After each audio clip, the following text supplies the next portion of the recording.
दोस्तों, आज की कहानी का विषय है क्रोध, कि किस प्रकार क्रोध में हम क्या कर जाते हैं। भगवान बुद्ध एक गांव में उपदेश दे रहे थे। उन्होंने कहा कि हर किसी को धरती माता की तरह सहनशील तथा क्षमाशील होना चाहिए। क्रोध ऐसी आग है जिसमें क्रोध करने वाला दूसरों को जलाएगा तथा स्वयं भी जलकर भस्म हो जाएगा।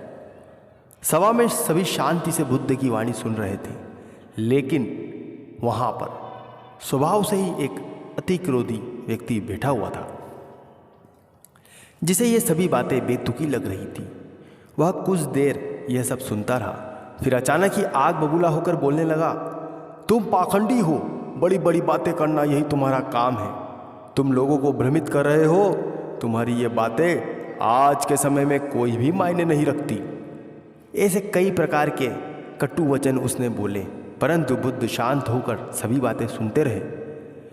वे ना तो दुखी हुए, ना ही उन्होंने कोई प्रतिक्रिया दी। यह देखकर वह व्यक्ति और ज़्यादा क्रोधित हो गया, और ज़्यादा आग बबूला हो गया और बुद्ध को अपशब्द कहने लगा और उनके मुंह पर थूक कर वो वहाँ से चला गया। अगले दिन जब उस व्यक्ति का क्रोध शांत हुआ तो उसे एहसास हुआ कि उसने तो बहुत ज़्यादा ही बुरा व्यवहार कर दिया, और इस पछतावे की आग में वह जलने लगा। वह भगवान बुद्ध को ढूंढते हुए उसी स्थान पर पहुंचा, पर बुद्ध उसे वहां पर कहाँ मिलने वाले थे।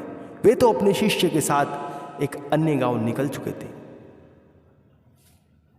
व्यक्ति ने बुद्ध के बारे में लोगों से पूछा और ढूंढते ढूंढते जहां बुद्ध प्रवचन दे रहे थे वहां पहुंच गया। उन्हें देखते ही वह उनके चरणों में गिर पड़ा और बोला, मुझे क्षमा कीजिए प्रभु। बुद्ध ने पूछा, कौन हो भाई, तुम्हें क्या चाहिए, क्यों क्षमा मांग रहे हो? उसने कहा, क्या आप भूल गए, मैं वही हूँ जिसने कल आपके साथ बहुत बुरा व्यवहार किया था। मैं शर्मिंदा हूँ, मैं मेरे दुष्ट आचरण की क्षमा याचना करने आया हूँ।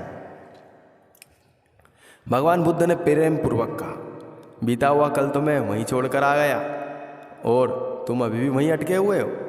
तुम्हें अपनी गलती का एहसास हो गया, तुमने पश्चाताप कर लिया, तुम निर्मल हो चुके हो। अब तुम आज में प्रवेश करो। बुरी बातें और बुरी घटनाएं याद करते रहने से वर्तमान और भविष्य दोनों बिगड़ते जाते हैं। बीते हुए कल के कारण आज को मत बिगाड़ो। ये बातें सुनकर उस व्यक्ति का सारा ही बोझ उतर गया। उसने भगवान बुद्ध के चरणों में पड़कर क्रोध को त्यागने तथा क्षमाशीलता का संकल्प लिया। बुद्ध ने उसके मस्तिष्क पर आशीष का हाथ रखा। उस दिन से उसमें परिवर्तन आ गया और उसके जीवन में सत्य, प्रेम व करुणा की धारा बहने लगी। दोस्तों, बहुत बार हम क्रोध में वे सब बातें बोल जाते हैं जो कि बहुत गलत होती है, या हम वे काम कर जाते हैं जो वास्तव में हमें बाद में एहसास होता है कि हमने बहुत गलत कर दिया, जिसका पछतावा हमें जीवन भर रहता है। उस पछतावे से बचने का एक ही उपाय है कि जब हमें क्रोध आता है तो हम उस समय शांत रहें, कुछ भी ना बोले, क्योंकि क्रोध सब कुछ समाप्त कर देता है।